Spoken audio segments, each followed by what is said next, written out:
अच्छा, हम सभी जानते हैं कि जो पीसेस की परीक्षा होती है वो 3 चरणीय होती है।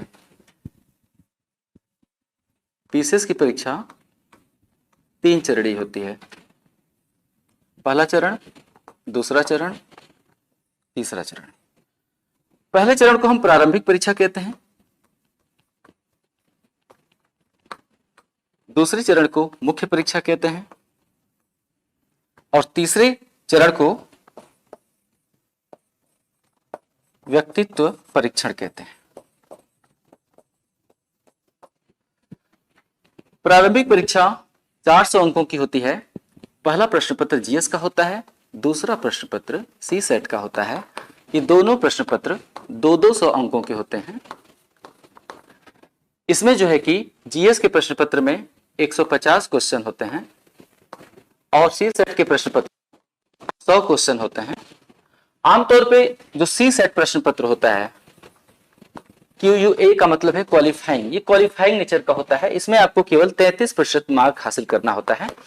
ये कॉम्पिटिटिव नेचर का नहीं होता है। सी सेट के प्रश्न पत्र में अगर आप 33% मार्क हासिल कर लेते हैं तो आप सी सेट का प्रश्न पत्र पास कर लेते हैं, लेकिन होता है ये बहुत ही महत्वपूर्ण, अगर आप सी सेट का प्रश्न पत्र में 33% मार्क नहीं हासिल कर पाएंगे तो होगा ये कि आपकी जो जीएस वाली कॉपी है वो चेक ही नहीं की जाएगी, उसकी जांच करने का कोई मतलब ही नहीं है। ये हुआ प्रारंभिक परीक्षा का स्ट्रक्चर, है ना। इसलिए आपको 150 अंकों में से 150 प्रश्नों में से 104 प्रश्न कम से कम लक्ष्य करके आपको चलना चाहिए। 115 से 20 आपको लक्ष्य करके चलना चाहिए, क्योंकि जब आप परीक्षा भवन से निकलते हैं और हल करते हैं तो शुरू में आपको लगता है कि आपके तो 115 सही हैं, लेकिन जब आप घर लौटते हैं तो पता चलता है कि 105 सही हैं। जब 2 दिन बीत जाता है और विभिन्न संस्थानों के उत्तर कुंजी का आप मिलान शुरू करते हैं तब पता चलता है कि यार मेरे तो जो है कि 98 सही है। इसलिए आपको बहुत ही ऊंचा लक्ष्य करके चलना चाहिए। 104 लक्ष्य करके कभी भी परीक्षा देने मत जाइएगा, है ना। मुख्य परीक्षा 1500 अंकों का होता है और यही मुख्य, इसीलिए इसका नाम मुख्य रखा गया है, क्योंकि जो एसडीएम की कुर्सी होती है ना वो 1500 अंकों की इसी मुख्य परीक्षा में अच्छा प्रदर्शन करने के आधार पर दिया जाता है। क्योंकि साक्षात्कार तो केवल व्यक्तित्व परीक्षण केवल 100 अंकों का होता है, बहुत ज्यादा महत्वपूर्ण नहीं है। अगर आपने यहाँ पे नंबरों को खींच दिया 1500 अंकों में से, 1500 अंकों की जो मुख्य परीक्षा होती है इसी में अगर आप नंबरों को खींच देंगे तो आपके लिए एसडीएम बनना आसान हो जाएगा। प्रश्न पत्र इसमें कई होते हैं। पहला प्रश्न पत्र जो है कि हिंदी होगा, दूसरा प्रश्न पत्र निबंध होगा। ये दोनों प्रश्न पत्र 150 अंकों के होते हैं, यानी कि कुल 300 अंक। टोटल कितने हो गए? 300 अंक। इसके अलावा जीएस का प्रश्न पत्र होगा 1, 2, 3, 4, प्रत्येक 200 अंक का होगा चारों प्रश्न पत्र। इस तरह से जीएस का प्रश्न पत्र कुल 800 अंकों का हो जाता है। और तीसरा सेक्शन होता है आपका ऑप्शनल सब्जेक्ट। ऑप्शनल सब्जेक्ट भी 400 अंकों का होता है। प्रत्येक इसमें 2 प्रश्न पत्र होते हैं, प्रत्येक प्रश्न पत्र 200 अंकों का होता है ऑप्शनल सब्जेक्ट में। इस तरह से आपके टोटल हो गए 8, 4, 12 और 3, 15, 1500 अंकों की मुख्य परीक्षा है। प्रारंभिक परीक्षा एक दरवाजा है जिसको खोलने के बाद आप मुख्य परीक्षा के कक्ष में प्रवेश कर सकते हैं। प्रारंभिक परीक्षा क्या है? एक दरवाजा है, लेकिन उस दरवाजे की कुंजी, उसमें जो ताला लगा है उस दरवाजे की कुंजी सबके पास नहीं होती है। उस दरवाजे को सभी नहीं खोल सकते। मुख्य परीक्षा के कक्ष में जब तक आप प्रारंभिक परीक्षा की कुंजी को खोलेंगे नहीं, ताले को अपनी कुंजी से, तब तक आप घुस नहीं पाएंगे। इसलिए प्रारंभिक परीक्षा हल्के में आप नहीं ले सकते, बहुत ही महत्वपूर्ण परीक्षा है। प्रारंभिक परीक्षा पास करने के बाद ही आप मुख्य परीक्षा का स्वाद चख सकते हैं, क्योंकि जब पहली बार स्वाद आता है ना तभी समझ में आता है कि मीठा है कि कड़वा। तो मुख्य परीक्षा का स्वाद चखना बड़ा जरूरी है। इसके लिए आपको प्रारंभिक परीक्षा उत्तीर्ण करनी बहुत ही जरूरी है। आमतौर पे जो अलग अलग वर्षों का रिकॉर्ड रहा है कि एसडीएम बनने के लिए हम सबसे सर्वोच्च पद की बात कर रहे हैं। सबसे सर्वोच्च पद पिछले वर्षों का जो रिकॉर्ड है उसमें पाया गया है कि जिन लोगों ने एसडीएम पद हासिल किया है मुख्य परीक्षा में उनके अंक कितने थे। आमतौर पे जो लोग एसडीएम बने मुख्य परीक्षा में उनके अंक लगभग यानी औसतन 900 से लेकर 950 रहे। कितने अंकों में? 1500 अंकों में। जो लोग एसडीएम बने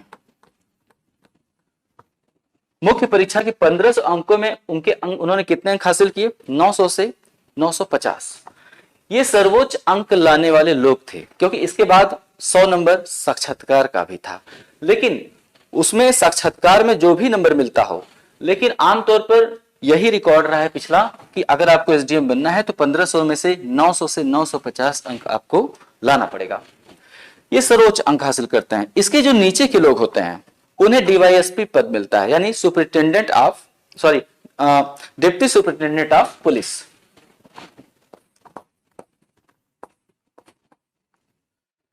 इसके नीचे के जो लोग होते हैं वो 850 से लेकर 900 तक अंक प्राप्त करते हैं 1500 में से। यानी जो लोग डीवाईएसपी बने, एसडीएम के बाद जो लोग डीवाईएसपी बने, उन्होंने कितना अंक हासिल किया है पिछले वर्षों में?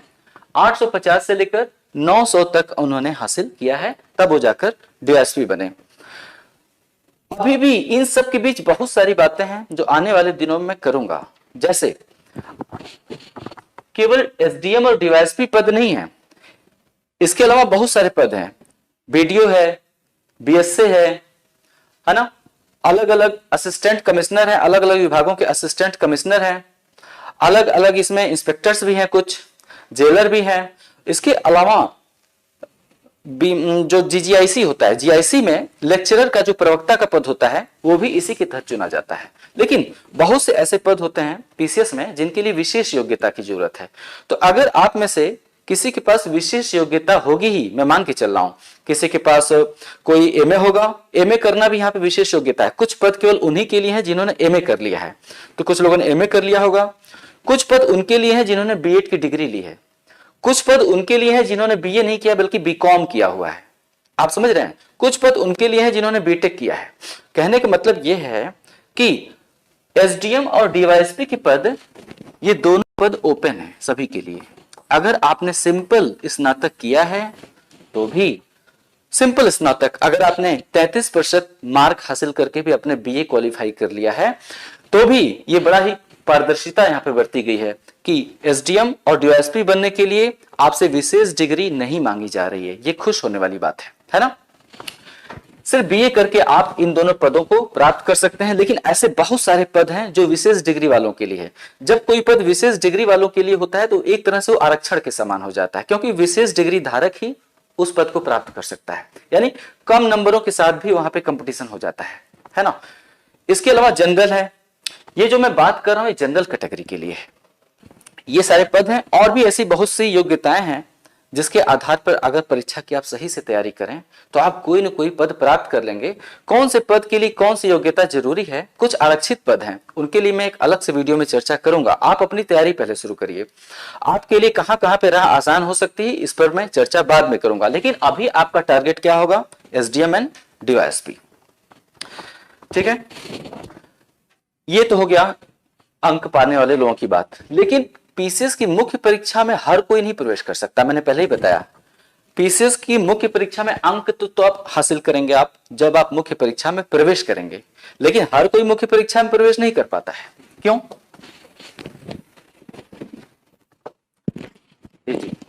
देखिए, आमतौर पे उत्तर प्रदेश में जो लोक सेवा आयोग है उसे कहते हैं यूपीपीएससी।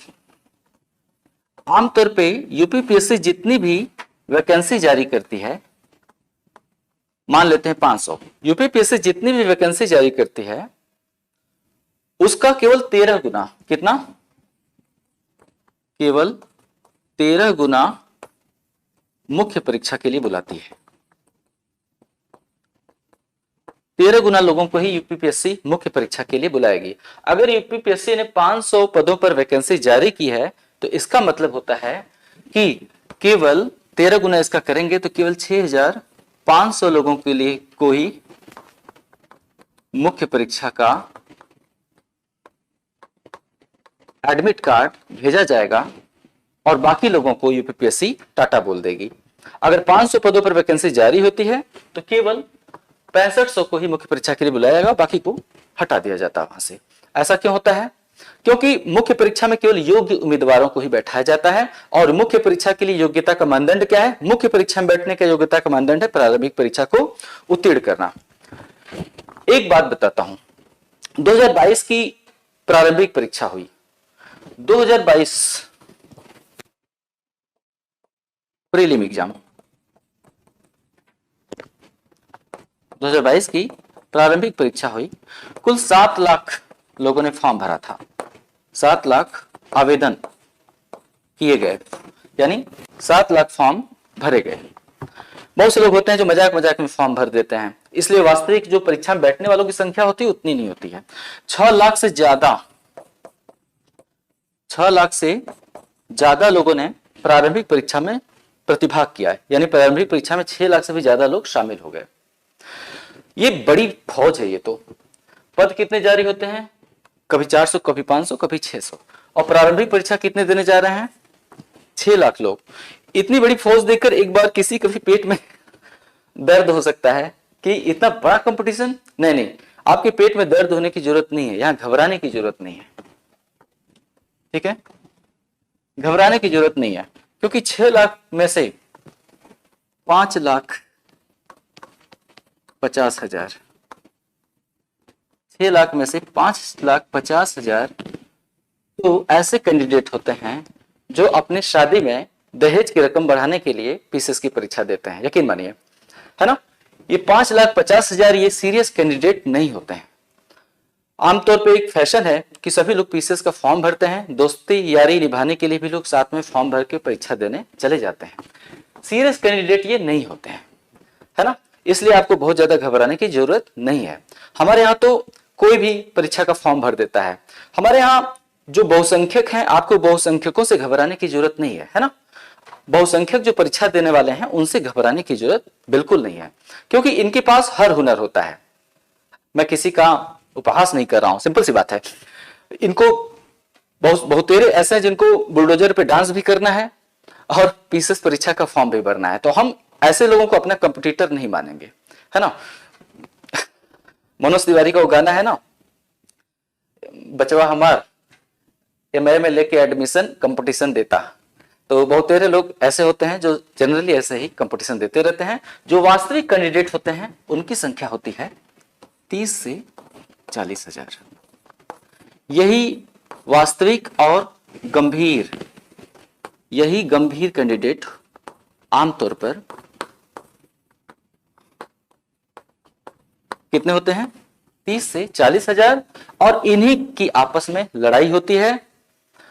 कितने लोगों की, 30 से 40,000 लोगों की। ये गला काट प्रतिस्पर्धा जो हम नाम देते हैं वो 30 से 40,000 लोगों की होती है, न कि 6 लाख लोगों की। और अगर आप सच मानिए तो जो बहुत जेन्युइन अभ्यर्थी होता है, जो बहुत जेन्युइन कैंडिडेट होता है, उसकी लड़ाई किसी दूसरे से होती ही नहीं है। जो बिल्कुल जेन्युइन कैंडिडेट होता है उसकी लड़ाई खुद से होती है। और सच यही है कि आपको अपने ही कमजोरियों पर विजय हासिल करनी है, किसी दूसरे पर विजय नहीं हासिल करनी है। जब हम अपने कमजोरियों पर विजय हासिल करेंगे, खुद के भीतर की ताकत को जगाएंगे, तो हम कुछ भी प्राप्त कर सकते हैं, ठीक है।